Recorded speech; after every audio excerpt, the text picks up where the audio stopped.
십니까? 예. 오늘은 그 65페이지 상업 입지론 할 차례인가요?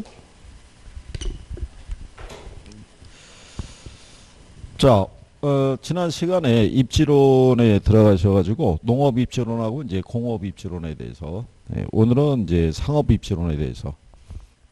우리가 지난번에 배웠던 농업 입지론에서 튀넨의 고립국 이론 있죠. 포인트는 시장이 가까울수록 집약적인 농업이 이루어지고 외곽으로 나가면은 조방적인 농업이 이루어진다는 거. 그리고 지대하고 수송비는 반비례 관계라는 거. 그거를 정리하시면 되겠고, 배보의 논리에서 최소 비용 이론에서는 3대 요소가 우리가 수송비, 그 다음에 임금, 직접 이익이 따르면 수송비가 제일 중시됐었고, 그렇죠? 그러니까 세 가지를 차례대로 비교해가지고 전체적으로 비용이 최소가 되는 지점에 공장이 입재된다는 거. 원래 C는 이제 수요가 많은 지점에 공장이 입재된다는 거. 뭐 그런 것들은 이제 간단하게 정리하시면 되겠고요.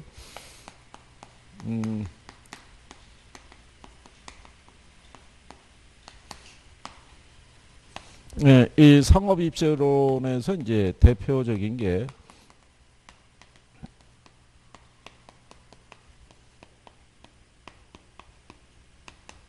발터 크리스탈러의 이제 이 중심지 이론을 우리가 얘기하는데요.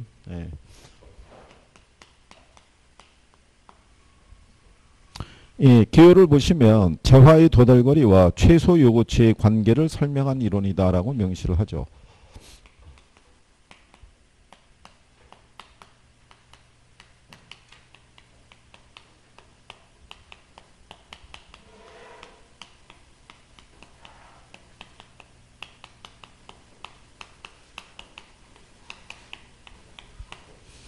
이 문장대로 여러분 시험에 나왔던 선례가 있어요. 크리스탈러의 중심지론은 재화의 도달거리와 최고소 요구치의 관계를 설명한 이론이다. 즉 이거 두 가지를 가지고요. 점포에 대한 어떤 규모라든가 크기, 분포 뭐 이런 것들을 설명한 이론이 크리스탈러의 이제 중심지론인데요. 이 내용 안에서는 뭐를 이해하시면 되냐면 용어 몇 가지가 있어요. 중심지라는 게 있고요. 그 다음에 배후지라는 게 있고, 그 다음에 재화의 도달거리라는 게 있고요. 그 다음에 이제 최소 요구치. 요 네 가지가 이제 핵심이라고 생각하시면 돼요. 자, 그러면 우리가 이제 그 65페이지에 있는 자, 중심지라고 했을 때, 중심지는 뭐를 중심지라고 그래요? 중심지. 응? 이럴 때 느끼는 게 내 앞에 누가 있었으면, 이제 덩치 큰 사람이 그러면 이제 그 사람 뒤에 숨어가지고 비껴갈 수도 있을 텐데 너무 빤히 보이니까. 자, 예를 들어서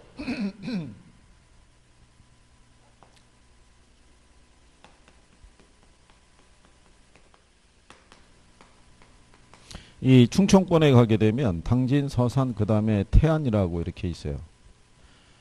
근데 여기 보면 이제 천안이라고 이렇게 있죠. 여기 보면은 여기 S라고 하는 백화점이 있어요. 그죠? 이 지역은 백화점이 없어요. 그러면 여기서 백화점에 관련된 서비스는 여기서 제공을 받겠죠. 예. 이렇게 주변 배후지에 재화 서비스를 제공해 주는 것 있죠. 예, 거기를 중심지라고 그래요. 그러면 배후지는 중심지로부터 재화 서비스를 제공받는 것을 우리가 중심지라고 얘기를 하죠. 그렇죠? 그런데 얘네를 가보게 되면 얘네 주변에도 이렇게 규모가 작은 지역이 있을 거예요. 그렇죠? 주변을 가면. 그런데 여기는 마트가 없어요. 그럼 여기는 마트가 있어요. 그러면 이때는 얘네가 중심지, 얘네가 배후지가 되는 거예요. 그러면 공간상에 분포하고 있는 중심지를 비교해 볼 때 이렇게 규모가 큰 중심지 있죠. 얘네들은 상대적으로 공간상에 분포하는 숫자가 적어요. 거리도 멀리 떨어져 있고. 근데 규모가 작은 중심지들은 공간상에 분포하고 있는 숫자가 많죠. 그리고 상대적으로 좀 더 가깝게 위치하고 있다. 그 관계를 설명하고 있는 게 크리스탈러의 중심지론이에요. 그러니까 중심지 규모가 크면 넓은 배후지를 필요로 하고 중심지의 규모가 작으면 작은 배후지를 기초로 성립할 수 있다라고 얘기하는 거죠. 그래서 이제 요 중심지의 어떤 이제 규모 분포에 대해서 작년에도 거의 시험 지문으로 나온 거예요. 이게 무슨 이론이냐? 뭐 이런 얘기죠. 그래서 중심지, 배우지 이렇게 얘기하고요. 그러면 재화의 도달거리라고 있죠. 재화의 도달거리는 요 중심지에서 제공되는 서비스가 도달될 수 있는 최대 거리, 또는 여기 배우지에 있는 고객들이 교통비용을 지불하고서도 물건을 구매하러 올 수 있는 최대한의 공간 범위, 이렇게 얘기할 수 있죠. 그러니까 가령 예를 들어서 세종시에 거주하고 있는 분들은 백화점 서비스는 여기서 제공을 받을 거라고요. 굳이 여기까지 갈 필요는 없다는 얘기가 되겠죠. 그 다음에 최소 요구치는 뭐냐면 중심지 기능이 유지되기 위해서 필요한 최소한의 인구수예요.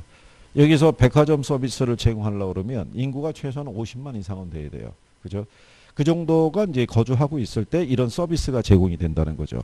거기에 미달하게 되면 그 이상의 서비스는 제공하기가 어렵다라고 보시면 되겠고요. 자, 그러면 이 중심지 성립 조건이 있죠.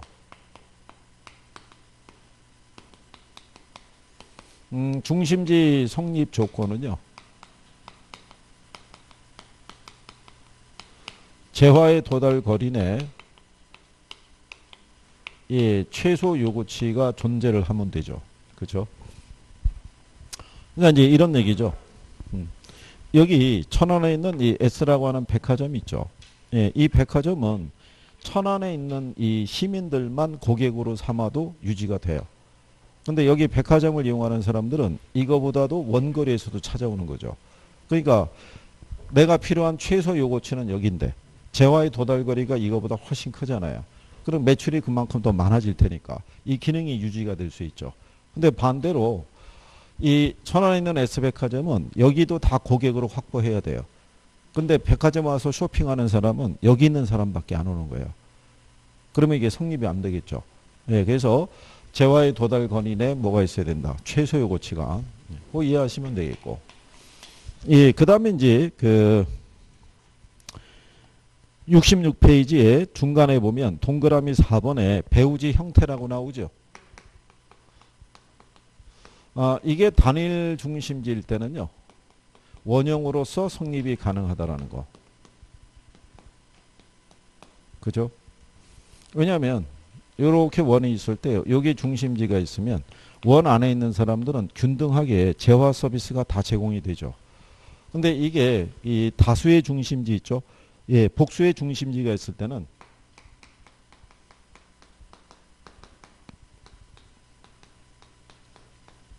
그때는 이제 정육각형의 모델이 됐을 때, 원형으로 되면 이런 식으로 서비스가 제공되지 못하는 지역도 있고요. 아니면 이렇게 겹치는 지역도 나올 수 있다는 얘기죠. 불필요하게. 그래서 정육각형의 모델이 가장 이상적이다라고 얘기하죠. 이 모델이 구성이 되게 되면 이 안에 있는 사람들은 다 균등하게 재화 서비스가 이렇게 제공을 받을 수 있다는 얘기죠. 그래서 얘네가 이제 확대가 되면 이제 규모가 작은 것 또 규모가 큰 것 이런 식으로 이제 연결이 된다라고 보시면 되겠고요. 그러니까 요 정도 용어만 이해하실 수 있어도 크리스탈러의 중심지로는 어느 정도는, 그러면 거기 중심지의 계층이라고 그러죠. 고차 중심지일수록 중심지 존립을 위한 최소 요구치가 크고요.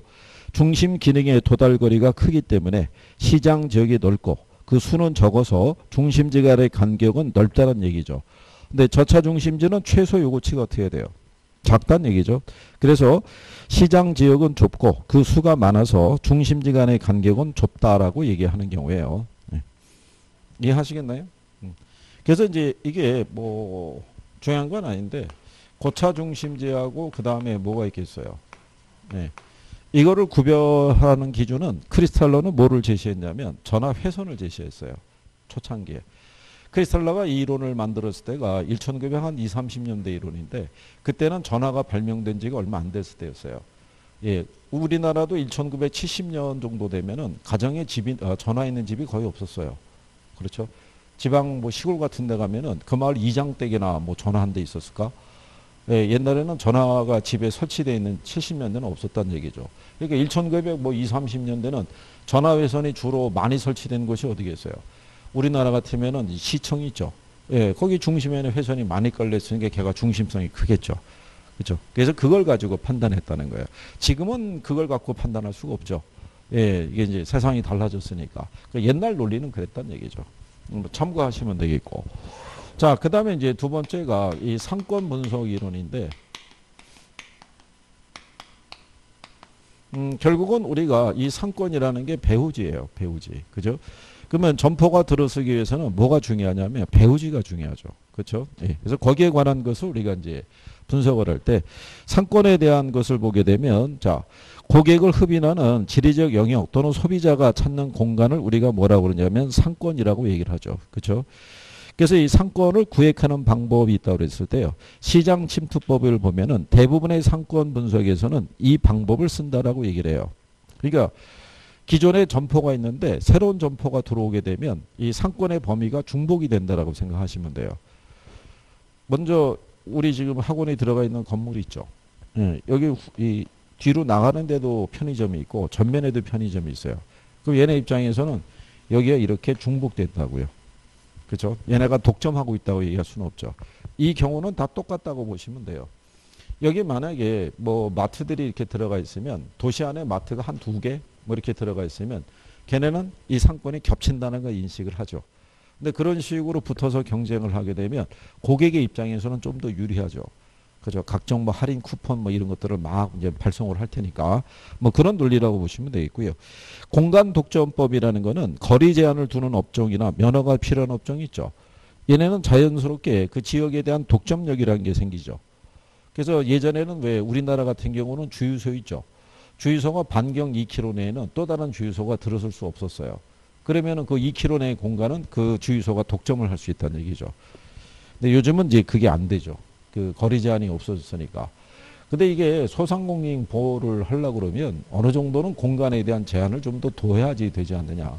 근데 뭐 지금은 길 하나를 마주 보고도 또는 대각선으로도 뭐 들어가 있고 앞뒤로 들어가 있고 뭐 이렇게 돼 있으니까 많이 힘들다는 얘기죠. 그 다음에 분산시장 접근법이 있죠. 요거는 그 전문화된 상품으로요. 특정 수요 계층을 대상으로 하는 경우에 중심성 분석을 이용하는 분산시장 접근법이 적합하다라고 그러죠. 그러니까 요거는 모든 지역에 공급되는 게 아니라 특정한 지역에만 공급되는 상품이라고 보시면 되죠. 그죠? 소위 얘기한 대로 명품이라든가 또는 이제 수입품이라든가 이런 것들을 소비할 수 있는 계층이 있죠. 고가의 물품을. 그러면 이제 지금도 그러니까 예전엔 그랬단 얘기죠. 지금이야 이제 웬만한 도시를 가면은 수입차 매장이 다 있었는데 옛날에는 강남밖에 없었어요. 그렇잖아요. 그래서 옛날에는 강남 번호판 다는 게 또 로망이었던 적도 있어요. 그래가지고 지방에 있는 양반들이 굳이 또 그걸 할 때 서울로 주소를 옮겨서 거기에서 또 번호판 받아갖고 지방으로 내려가서 몰고 다니고 뭐 그랬던 시절도 있었던 얘기죠. 근데 지금은 뭐 구별이 잘 안 되죠. 요즘은 이제 세 자릿수까지 나왔으니까. 그래서 뭐 그런 내용이라고 보시면 되겠고, 요게 여기 들어가 있는 이유는 분산시장 접근법이 여러분 시험 지문에 한번 딱 등장한 거예요. 그러니까 요게 시험 문제 지문이라는 게 이래요. 자주 인용이 된 애들이 있고, 예, 그 회차에 한 번 나오고 안 나오는 애들도 있고 그래요. 그게. 그래서 이제 그런 내용이라고 보시면 되겠고, 그 다음에 이제 그 상권을 측정하는 방법을 보게 되면 그 레일리에 대한 소매인력 법칙서부터 쭉 명시가 되어 있는데, 그게 이제 뭐 얘기하는 거냐면요. 중력 모형 이론이라고도 생각하셔도 돼요. 그죠? 그래서 거기 보시면 그 이론은 아이작 뉴턴의 무슨 법칙을, 예, 그래서 이게 여기 그대로예요. 이 만자가 1만 만자 있죠. 만물은 다 유인력이 있다는 얘기예요. 모든 사물은 끌어당기는 힘이 있더라. 이 논리를 이제 가지고 상권에 분석을 할 때 적용한 사람이 최초로 적용한 사람이 레일리라고 보시면 돼요. 그래서 레일리라는 사람은요.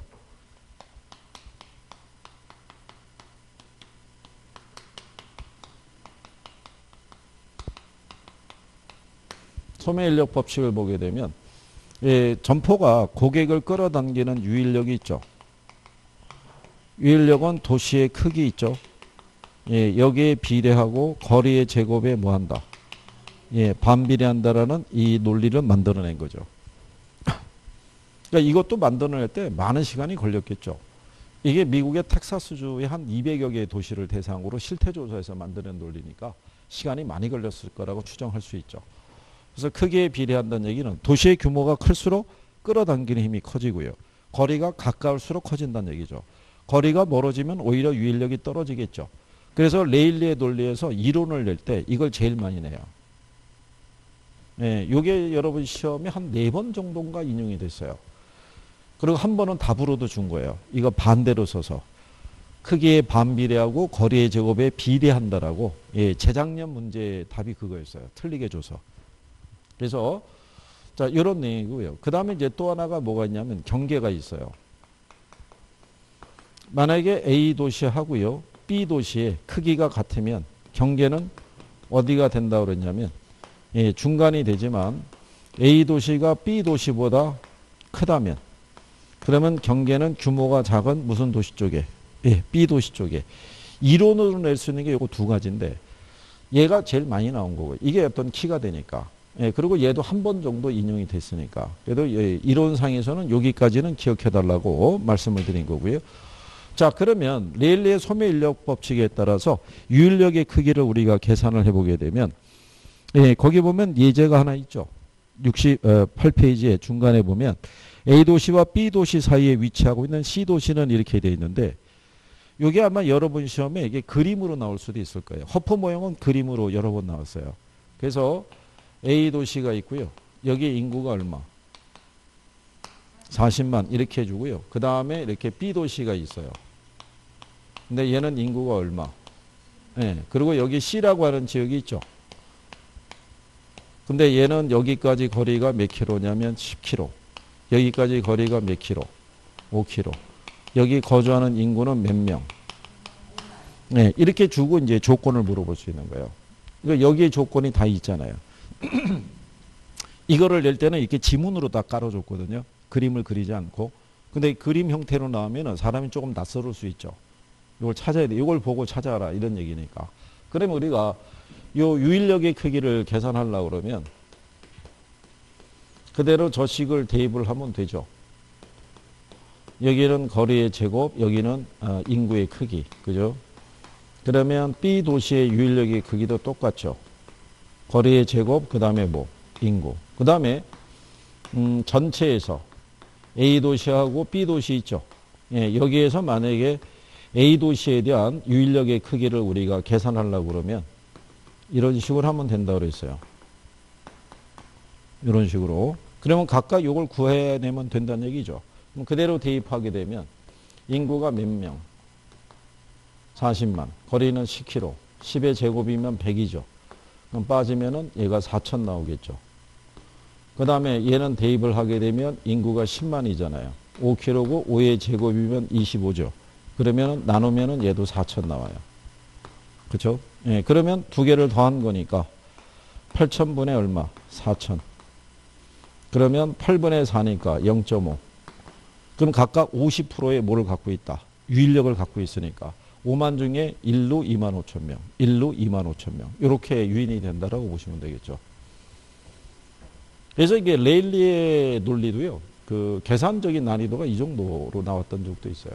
기출에서 인용이 된 거니까. 그래서 이제 이렇게 우리가 구하는 것이 이제 레일리의 소매인력 법칙이고요. 이거를 비례식으로 대입한다 그러면 똑같죠. A 도시가 있고 B 도시가 있을 때 얘가 40만이고 얘가 10만이니까 얘가 4배 크죠. 근데 거리는 얘가 10km고 얘가 5km잖아요. 그럼 얘가 2배 먼데 거리의 제곱이니까 4배 먼다고 이렇게 얘기 보는 거죠. 그러면 4대 1이 4대 1이죠.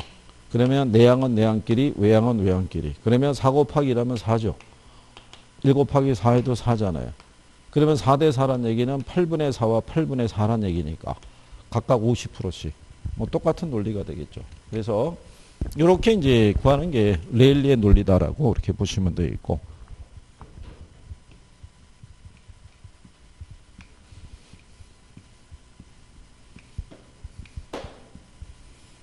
그냥 뭐 6월인데 어떻게 뭐 잘 돼가고 계신 거죠?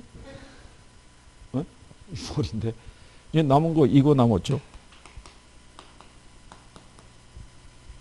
그죠? 깔끔하게. 그렇잖아요. 이달에 이제 한 4번 정도 보면 6월이 가고 이제 7월로 접어드는 거죠. 그러면 이제 이게 내리막 이렇게 요게 7월이에요. 그러면 이제 이렇게 보이기 시작해요. 저 밑에 10월이 저 밑에서 손을 들고 있어요. 빨리 오라고. 예?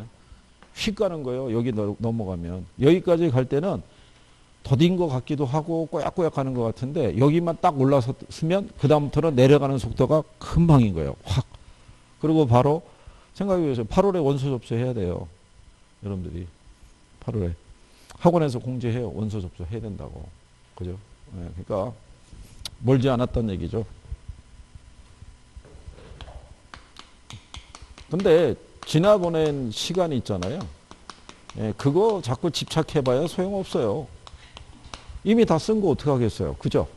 지금서부터 이제 우리가 어떻게 최선을 다해서 잘 마무리해서 소정의 성과를 거둘 수 있느냐 이런 얘기죠. 그렇지 않겠어요?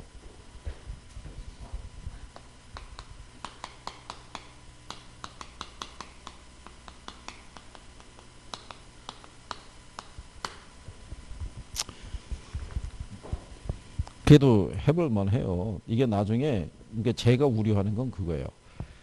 나름대로 확인을 했는데 절박하게 조금 더 못했을 때 시험장에 들어가면 진짜 아쉬운 결과가 나와요. 그러니까 성적이 어떻게 나오냐면 50점은 넘어요. 근데 6점이 안 되는 거예요. 몇 개가 모자라서. 그럼 얼마나 아쉬움이 남겠어요. 이럴 줄 알았으면 그때 한 달이라도 좀 더 열심히 할 걸. 뭐 이런 생각이 많이 드는 거예요. 그죠?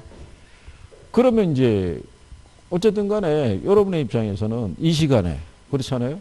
아침에 저기 뭐 이것저것 하고 이제 피곤하고 그럴 텐데 와서 강의 듣고 이렇게 했는데 결과가 그렇게 나오면은 본인도 아쉽고 주변 사람도 아쉽고 이런 거예요. 그렇지 않겠어요? 그러니까 조금만 힘을 내세요. 조금만 힘을 내서 그 지금서부터라도 파트별로 그러니까 제가 그랬잖아요. 계산이 안 되면 빼고 이론에서 용어를 잘 이해할 수 있으면 돼요.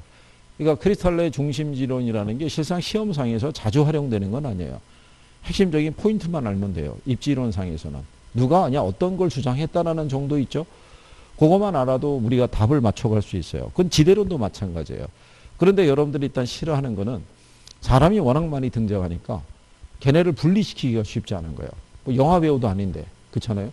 네, 그러니까 처음엔 낯설어서 그렇지 지금은 그래도 많이 좋아졌잖아요. 그죠?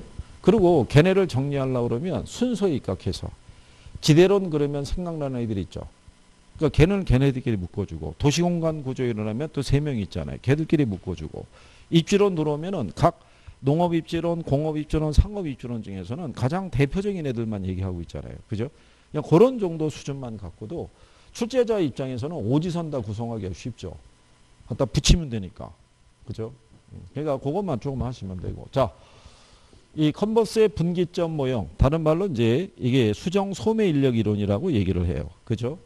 자, 그러면 A, B 두 개의 도시가 있었을 때 반반씩 우리가 유인되는 건 알겠는데 그게 과연 A 도시로부터 몇 킬로 떨어진 지점이냐 이런 얘기예요. 구매 지향점이 같아지는 지점이 그게 어디가 되느냐 이런 얘기죠. 그래서 그거를 이제 식을 통해서 분석을 한 게 이게 컨버스의 분기점 모형인데 거기 보면은 이렇게 DA라고 해놨죠. 식을 보면 그러면 요게 DA라는 거는 A 도시로부터 또는 A 점포로부터 몇 킬로 지점이냐를 물어본 거예요. 그러면 여기 분모 있죠. 예, 분모에 여기가 A에 대한 점포 있죠. 예, 요거에 들어가는 거고요. 여기는 B 점포 면적이 그리고 여기는 A, B 간의 거리. 근데 만약에 B로부터 몇 킬로 지점이냐 그러면 여기 분모에 B가 들어간다고 생각하시면 돼요. 근데 이제 우리가 거기 내용을 보면은 뭐 이렇게 돼 있죠. A 점포가 있고 B 점포가 있을 때 얘가 면적이 얼마냐면 1000평방미터고요. 얘가 얼마? 예, 9000평방미터. 그러면 전체 거리가 8km니까 중간이 몇 킬로? 4km, 2km. 그 다음에 6km. 자, 이렇게 돼 있을 때 지난번에 말씀드렸지만 이거 기출에서 나왔을 때 이렇게 준 거예요. 1번이 A로부터 1km, 2번이 A로부터 2km 지점, 그 다음에 3번이 A로부터 4km 지점, 그 다음에 4번은 A로부터 뭐 5km, A로부터 6km 이렇게 줬단 말이죠. 근데 우리가 아까 레일리의 소매인력 법칙을 봤지만 크기에 비례하고 거리의 제곱에 반비례하잖아요. 근데 얘가 규모가 훨씬 크면은 경계는 중간보다는 왼쪽으로 가야겠죠. 예, 그러니까는 4km서부터는 답이 안 되는 거죠. 그러니까 1km하고 몇 킬로? 2km 안에서 우리가 답을 도출하면 되는데 여기다가 대입하면 되죠. A의 면적이 1000이고요. B의 면적이 9000이잖아요. 거리는 몇 킬로? 8km. 그러면 9000을 1000으로 나누면 이게 루트 9가 되죠. 예, 원래 우리가 이제 수식으로 이제 하려고 그러면 루트 3의 제곱이니까 없어지니까 이게 3이다 이렇게 값을 구하지만 계산기로 할 때는 루트 9를 찍으면 얘가 3이 나오죠. 그럼 1에다가 3을 넣으면 4죠. 8을 4로 나누면 2km 나오죠. 그래서 얘가 답이 되는 거죠. 2km가. 그래서 이게 시험에 얘도 한 번 나오고 안 나온 거예요. 한 번 나왔을 때 이것도 항의가 많았던 거죠. 루트가 나왔다는 거에 대해서 사람들이 흥분한 거죠. 그죠?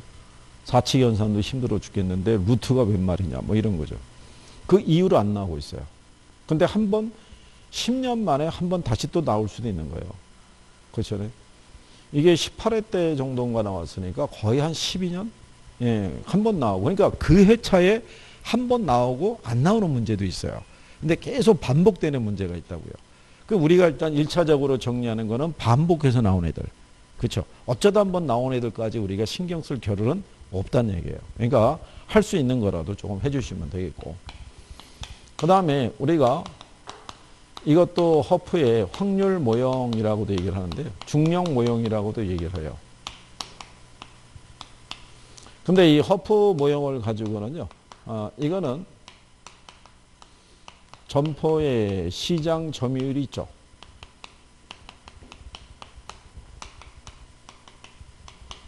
매상고를 이렇게 추계할 수 있다라고 보시면 돼요. 그래서 거기 허프의 확률 모형을 보시면은 그 내용에서 거기 나와 있는 내용에서 보시게 되면은 얘는 이제 뭐를 활용할 수 있냐면 뭐 이런 거죠. 여기 있는 레일리하고 컨버스 있죠. 얘네는 선택의 여지가 몇 개밖에 없어요. 딱 둘 중에 하나를 선택할 수밖에 없어요. 이론이 왜 이렇게 전개됐냐면 레일리의 논리는 미국의 소도시를 대상으로 분석을 하는 거예요. 근데 옛날에 1900 한 20, 30년대를 보게 되면 교통 여건이 쏙 좋은 편이 아니었다는 얘기죠. 그러니까 소비자들의 입장에서는 자기가 하루 사이에 가서 쇼핑해서 들어올 수 있는 거리 있죠. 예, 그 안에서만 선택이 가능하다는 얘기죠. 이거보다 멀리 떨어진 데까지는 이동해서 갔다 오기가 어렵다고 생각하면 되겠죠. 근데 이제 여기 있는 허프의 모형은 대도시 지역 있죠. 대도시 안에는 점포가 딱 2개만 있는 건 아니라는 얘기죠. 그렇죠? 최대 7개까지의 점포가 배치가 되어 있다. 근데 이렇게 점포의 수가 많아지게 되면요. 어떤 특정한 점포의 시장 점유율이 있죠.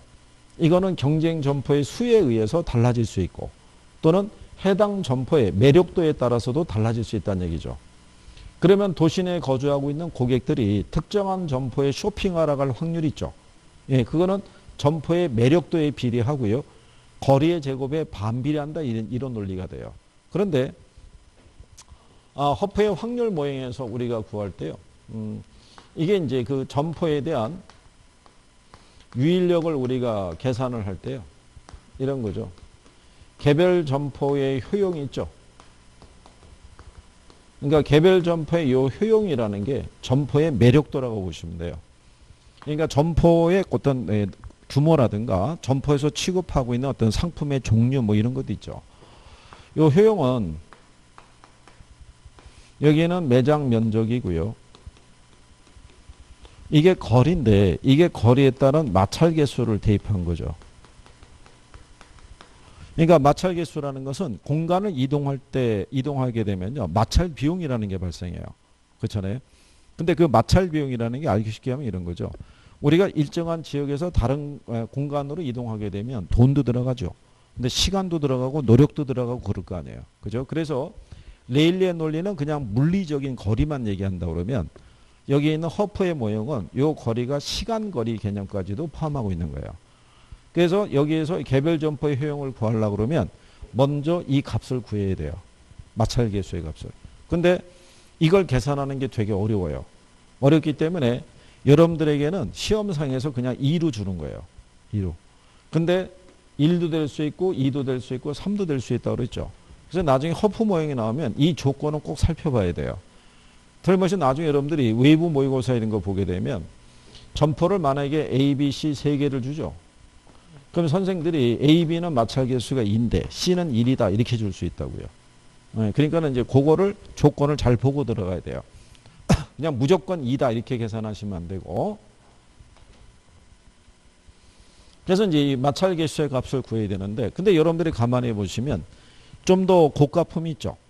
예, 이런 애들은 고객들이 물건을 구매하러 오기가 좀 편리한 곳 있죠. 여건이 좀 좋은 곳에 위치해야 되니까 전문품 같은 경우는 마찰 개수의 값이 좀 작아요. 근데 상대적으로 일상에 뭐 필수품이나 이런 애들이 있죠. 그런 애들은 뭐 거기까지 사러 오는데 무슨 뭐 교통 여건 이런 것까지 계산하지는 않는다는 얘기죠. 그래서 일반적으로 전문품일수록 마찰 개수의 값이 어떻게 돼요? 작다라고 이렇게 생각하시면 되죠. 그래서 이제 그런 내용이고요. 그게 이제 여러분들 그 허프의 확률 모형에 거기 하면은 지문 6번이 있죠. 거기 해놨죠. 그래서 마찰 개수라는 것은 고객이 특정 점포를 이용한 데 따른 교통 조건이나 하천 등의 방해 요소를 말한다 이런 얘기죠. 즉 특정 점포를 이용하는 데 따른 고객의 부담 정도를 의미할 때 공간 마찰 개수는 시장의 교통 조건과 쇼핑 물건의 특성에 따라 달라지고 교통 조건이 나쁠수록 커지게 돼 있다 이렇게 명시해놨잖아요. 그러니까 대부분의 고가품 또는 전품 같은 경우는 이런 마찰 개수의 값이 작은 곳에 위치하고 있다고 생각하시면 돼요. 그래서 그게 이제 작년 여러분 시험에 언급이 됐었고요. 자, 그래서 이제 개별 점포의 효용을 구하게 되면요. 개별 점포에 뭐를 구할 수 있다는 얘기예요. 시장 점유율을. 그러면 시장 점유율을 구하는 논리는 이렇다고 그랬었죠. 만약에 여러분 시험에 나왔던 3개 점포를 기준한다 그러면 도시 내 3개 점포가 있어요. 각각의 점포의 시장 점유율을 구하려고 그러면 개별 점포의 뭐를? 효용을 구해야 돼요. 매력도를. 예, 구해봤더니 얘가 30이고 얘가 50이고 얘가 20으로 나타났어요. 그러면 3개를 구한 것을 다 더하는 거죠. 요 중에 만약에 C를 구하라 그러면 2개, 3개 다 합하면 100이죠. C가 그러면 얼마냐면 20이니까. 그러면 C의 시장 점유율은 얼마? 20%. 그런데 경쟁 점포의 수가 늘어나게 되면 C에 대한 시장 점유율의 크기가 달라질 수도 있어요, 없어요? 있겠죠. 그래서 레일리의 모형하고 컨버스 모형과는 달리 여기 허퍼의 모형에서는 경쟁 점포의 수도 고려 대상에 포함이 돼요. 그래서 거기 여러분들이 보시면 동그라미 4번이 있죠. 허프의 상권 분석 모형에 따르면 소비자가 특정 점포를 이용할 확률은 경쟁 점포의 수, 점포와의 거리, 점포의 면적에서 결정이 된다고 그러죠. 그게 시험에서 2번 나온 거예요. 그래서 경쟁 점포의 수를 고려하는 거는 허프 모형밖에 없어요. 이게. 그러면 이제 요거를 계산하려고 그러면 모든 점포에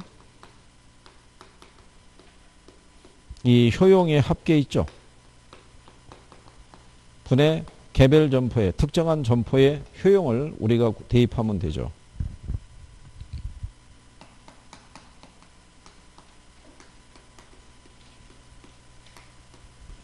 그러니까 시장 점유율을 구하기 위해서는 개별 점포의 매력도를 구해야 돼요. 그러면은 우리 거기에 보면 이제 뒷페이지에 예문이 하나 나와 있죠. 예제가. 거기서 보면 허프의 모형을 활용해서 X지역의 주민이 할인점 A를 방문할 확률과 할인점 A의 월 추정 매출액을 순서대로 나열한 걸 물어봤죠. 근데 할인점 A, B, C가 다 있잖아요.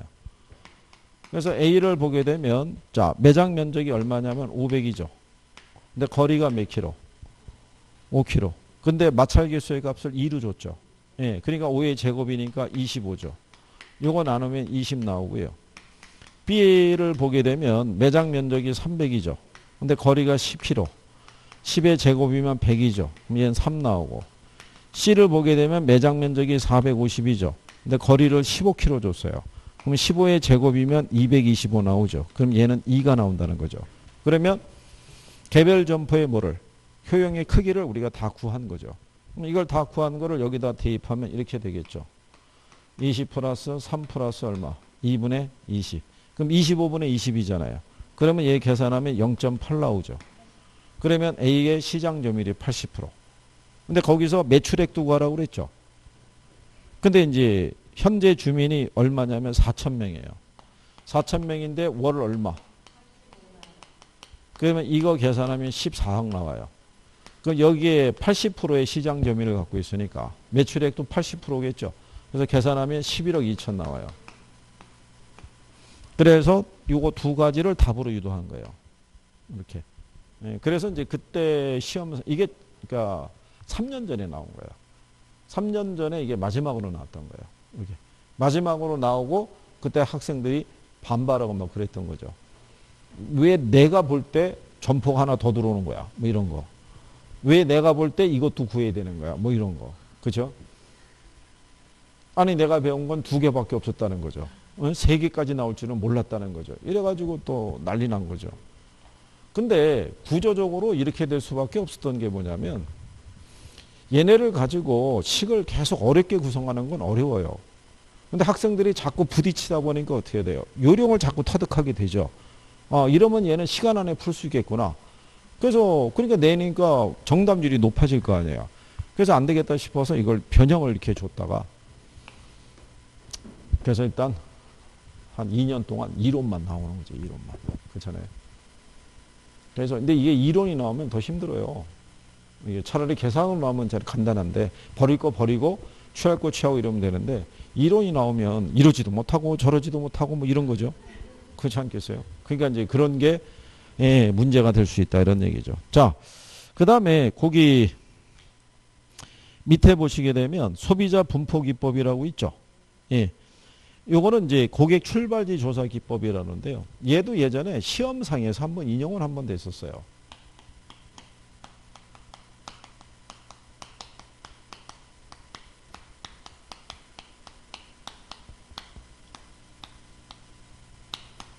요게 애플바움의 이 소비자 분포 기법. 그래서 우리가 CST 기법이라고도 얘기를 하고요. 고객 출발지 조사 기법이라고도 얘기를 해요. 예. 그러면 이거를 왜 집어넣냐면요. 이게 작년 시험에 넬슨도 나왔었어요. 넬슨이 처음 등장했어요. 그러니까 이 양반들이 그러면 결국은 안 내던 애들까지도 다 건드리는구나. 근데 얘는 한번 나왔으니까 다시 한번 낼 수 있는 이제 요건이 되겠죠. 그럼 애플바움이 이제 소비자 분포 기법이라는 건요. 그 점포를 찾는 사람이 있죠. 상점가를 방문한 고객 인터뷰로부터 시작이 되는 거예요. 그래서 고객들에게 거주지가 어디냐, 어디서 왔느냐, 그 다음에 여기 찾아오는 이유가 뭐냐, 일주일에 몇 번 오느냐, 어떤 물품을 주로 구매하느냐, 한 번 오면은 어느 정도의 지출을 우리가 하고 가느냐, 이런 것들을 조사해가지고 1차, 2차, 3차 상권이라는 거를 지도상에 만드는 거예요. 그러면 예를 들어서 여기 특정한 점포가 하나 있어요. 그럼 예를 들어서 뭐 마트라고 가정하죠. 그러면 요 마트를 기준으로 해가지고 존을 만드는 거예요.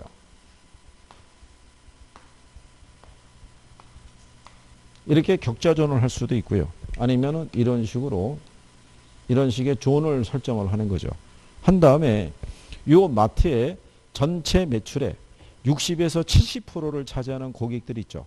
네, 걔네가 주로 어느 동에 있느냐 이거예요. A동, B동, 그 다음에 뭐가 있으면 C동이 있으면 주로 얘네가 여기 거주하고 있는 사람들이 전체 매출의 얼마 60에서 70%를 차지하는 거를 1차 상권이라고 그래요. 그 다음에 2차 상권이라고 그래서요. 전체 매출의 뭐 한 20에서 뭐 한 예를 들어서 뭐 25% 정도 차지하는 애들이 몇 차 상권? 2차 상권. 그럼 걔들은 또 어디에 있느냐? 그러면 얘네들을 갖다가 지도상에 이렇게 표시해 놓는 거예요. 이렇게. 그 3차 상권은 나머지고요. 그러면 마트에서 가끔 세일해야 하네요. 세일할 거 아니에요. 그러면 세일했다는 왜 전단지 이런 걸 마크하고 뿌리죠. 그러면 1차 상권에다가는 완전히 뒤덮는 거죠. 여기는. 그러니까 우리나라에 3대 일간지가 있으면 거기에 다 쏟아붓는 거죠. 이쪽에. 왜? 여기에 자극을 줘야 매출이 커질 거 아니에요. 그럼 여기는 그런 식으로 하면 안 되겠죠. 여기는 상대적으로 만약에 일간지 종류가 3개라고 그러면 한 2개만 투입하겠죠. 3차는 그냥 한 종류만. 이렇게 하면서 이제 광고 효과를 우리가 판단할 때 이걸 유용하게 쓸 수 있는 거죠. 그래서 그게 여러분 시험에 뭐가 나오냐면 애플밤의 소비자 분포 기법을 이용해서 광고 및 판촉 전략이 있죠. 예, 이거를 수립하는데 유용하게 쓸 수 있다. 뭐 이런 정도로 지문이 나온 거예요. 이게. 근데 이거를 지도상에 표시하게 되면 고객의 특성도 파악할 수 있어요. 이게. 그리고 이제 신규로 점포를 매장을 낼 때 있죠. 그때도 얘를 활용할 수 있어요. 가만히 봤더니 이쪽에 거주하고 있는 사람들이 있어요. 이쪽에. 근데 이 사람들이 가끔 오는데 여기서 발생하는 인구 대비 매출액의 크기는 1차 상권에 못지 않은 거예요. 근데 이쪽으로 계속 주거지가 새로 들어서고 있어요.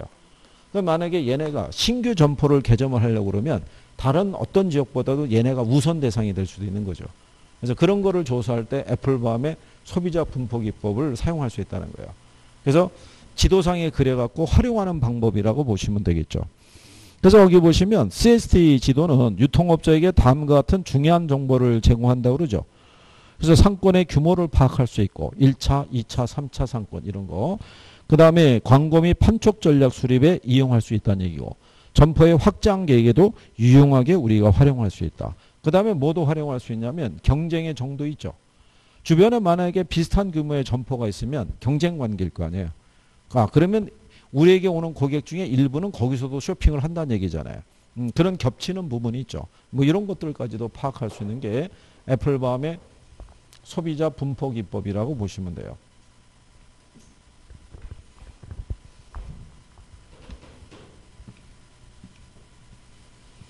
예, 그 다음에 이제 그 밑에 가면 공간 균배의 원리라고 있어요. 그죠?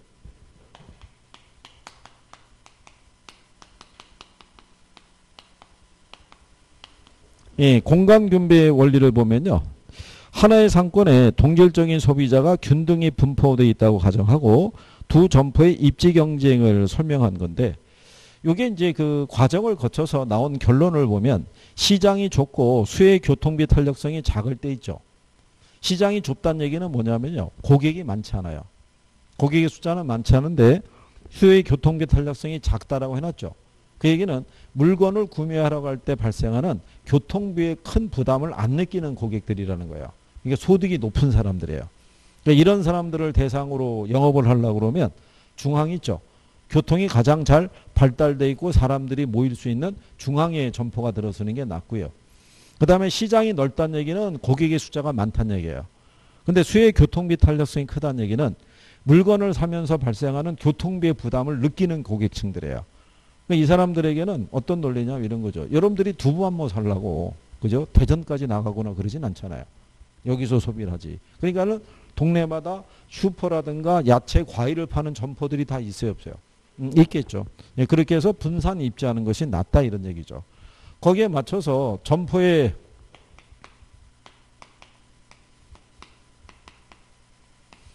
예, 유형별 분류를 보게 되면 집심성 점포라는 게 있고요.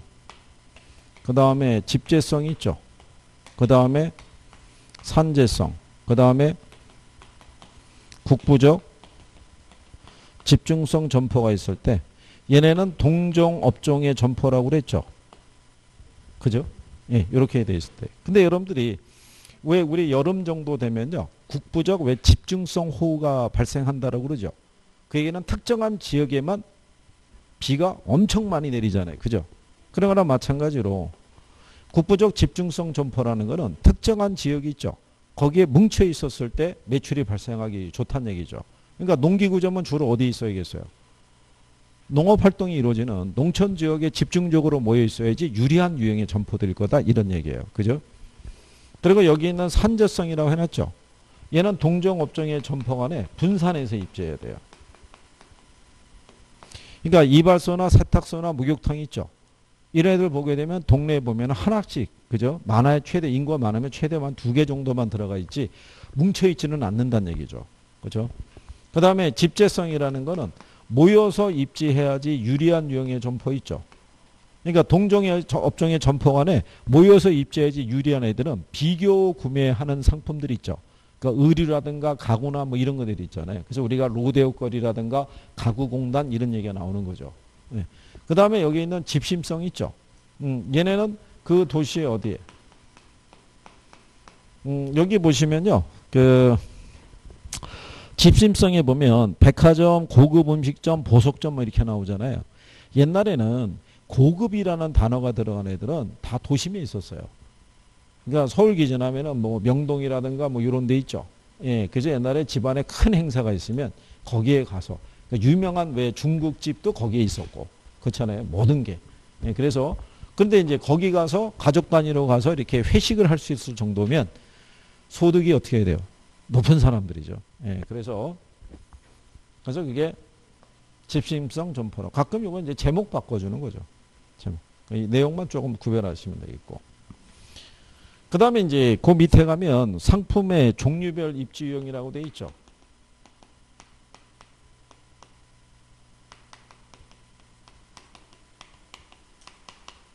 거기 하면 이제 편의품점이라고 있고요. 그 다음에 선매품점이라고 있고요. 그 다음에 전문품점이라고 있어요. 근데 거기 보시면 영문이 다 설명하는 거예요. 편의품점은 컨비니언스 굿 스토어라고 그랬죠. 그러니까 우리 지금 보는 편의점. 네, 그러니까 일상의 필수품을 파는 거고요. 두 번째가 선매품이라고 그랬죠. 그러니까 이거는 쇼핑 굿이라고 그랬죠. 그래서 이게 비교 구매하는 거예요. 이게 그래서 제가 지난번에 그랬었죠. 여자분들이 아이 쇼핑하는 게 눈으로 여러 가지 비교해서 마음에 드는 거 선택하는 그런 논리와 똑같은 거예요. 그 다음에 전문품점은 이게 브랜드점이 있죠. 뭐 명품 이런 거 연상하셔도 되고 네, 그런 그 물건을 취급하는 점포가 전문품점이라고 보시면 되는데 위에서 밑으로 내려갈수록 구매 빈도는 점점점 어떻게 돼요? 줄어들겠죠. 대신에 이윤율은 크겠죠. 하나 팔면은 그런 성격이라고 예, 여러분들이 생각하시면 되겠고요. 그 다음에 이제 그 밑에 가면 넬슨에 대한 이 소매 입지론이라고 있죠. 요게 작년 여러분 시험에 한 번 등장한 거예요. 넬슨에 대한 게.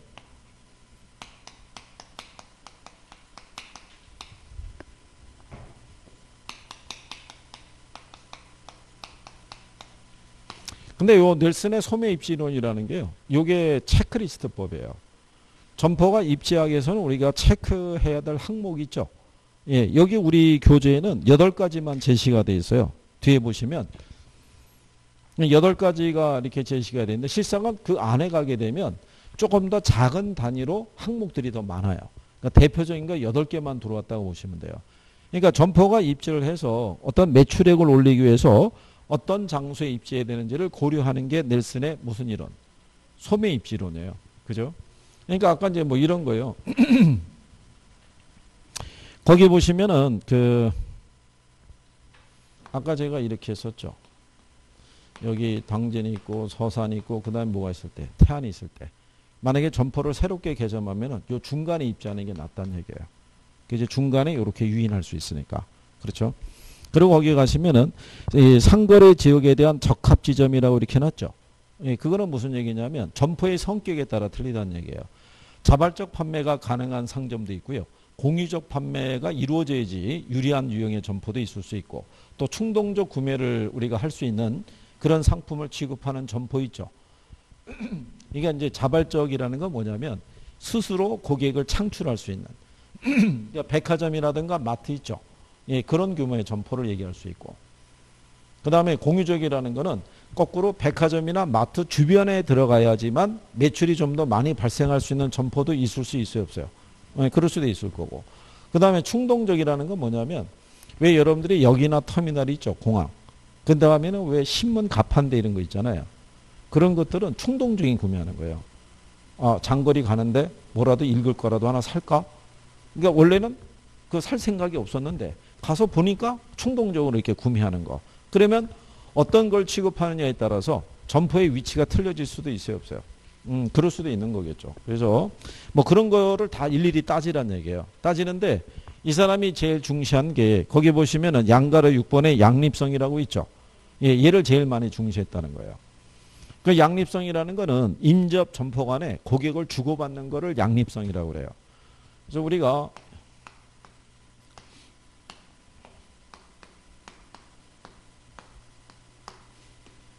여기가 만약에 을지로 입구역 로타리라고 그러면 여기가 명동이에요. 여기가 이렇게 해서 고객이 진입을 하죠. 예, 그러면 자동차 통행에 방해를 받지 않고 자유롭게 돌아다니면서 쇼핑할 수 있는 공간이에요. 그러니까 주말이면은 한 1, 20만 명이 여기 왔다 간대요. 그러면 뭐 어마어마할 거 아니겠어요? 그러니까 얘네 주말 매출이 뭐 100억대 뭐 이런 얘기가 나오는 거죠. 이게. 그러니까 얘네가 이번에 왜 코로나 뭐 이것 때문에 하루 문 닫은 거는 어마어마한 매출에 손실이 발생하는 거예요. 근데 뭐 어쩔 수가 없겠죠. 그죠? 이런 곳에 입지를 해야 된다는 거예요. 그래야지만 이 안에서는 인접 점포 간의 고객을 서로 어떻게 해야 돼요? 주고받을 수 있는 이런 현상이 발생하는 거죠. 그래서 이걸 제일 많이 중시했다라고 보시면 돼요. 근데 시험에는 양립성을 낸 건 아니고요. 개요 정도만 물어봤어요. 예, 최대 매출액을 올리기 위해서는 점포가 어디에 입지해야 되는지를 고려한 게 뭐냐. 그게 넬슨의 소매 입지론이다. 이런 얘기였어요. 그래서 그런 정도. 매장형 부동산의 부지 선정 관계는 뭐 참고하셔도 되겠고, 뒤로 넘어가시면 정책론이라고 있어요. 잠깐 쉬었다가 여기서부터 해보시죠.